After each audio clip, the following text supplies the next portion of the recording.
তো আজকে আমরা অবস্থান করছি সিদাম মায়াপুর রানাপুর যে ভেজ বিরিয়ানি রয়েছে। তবু আপনার দোকানের নাম হচ্ছে জগন্নাথ ভেজ বিরিয়ানি।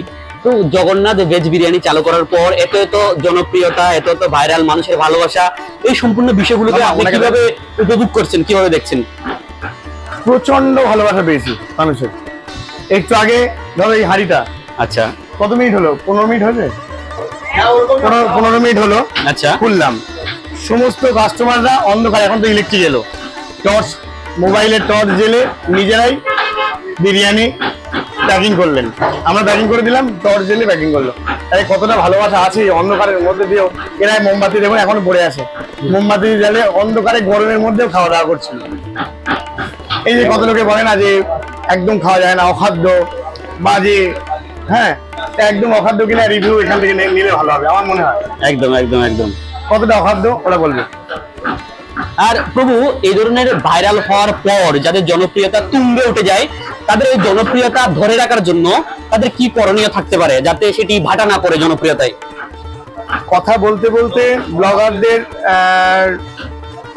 অশ্লীল প্রশ্নের উত্তরগুলো না দেওয়াই আমার মনে হয় ভালো, তাদের উদ্দেশ্যে বলবো। বা আমার মনে হয় যে নিজেকে কখনো সেলিব্রিটি ভাবা উচিত নয়, যে আমি ভাইরাল হয়েছি মানে আমার 4টে হাত 6টা পা, এরকম না। আমি ফুটপাতে হকার, আমি ফুটপাতেরই হকার। আমি হকারের থেকে একটা বড় বিজনেসম্যান কখনো হতে পারিনি এখনো। যারা স্ট্রাগল করে হয়েছে, বড় 5 স্টার হোটেল বানিয়েছে, তারা অবশ্যই স্যালিউট জানাই তাদেরকে।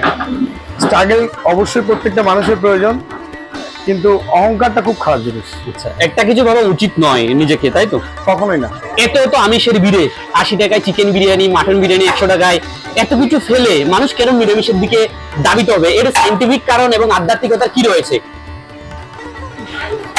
ফার্স্ট বলবো প্রত্যেক মানুষকে, যারা বাঙালি বা যে ধর্মের মানুষই হোক না কেন, যারা মায়াপুর ধামে আসছে, তাদের চিন্তা চেতনা একটাই হওয়া উচিত মায়াপুর ধামে বেড়াতে আসার আগে।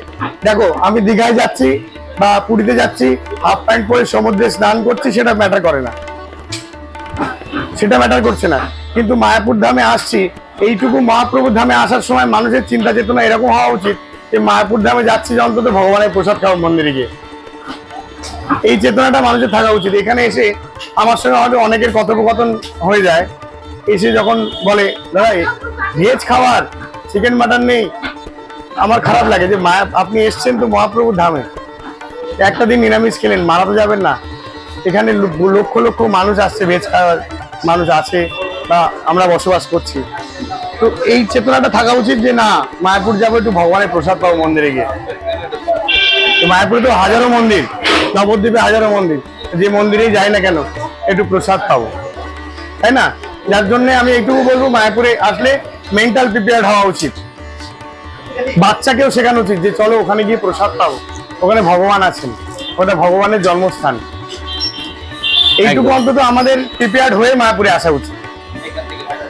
হয়তো এই কথা নিয়ে অনেকে ভাববে বেশি জ্ঞান দিচ্ছে, কিন্তু না, আমার মনে হয় এটা হিন্দু সনাতন ধর্মের জয়।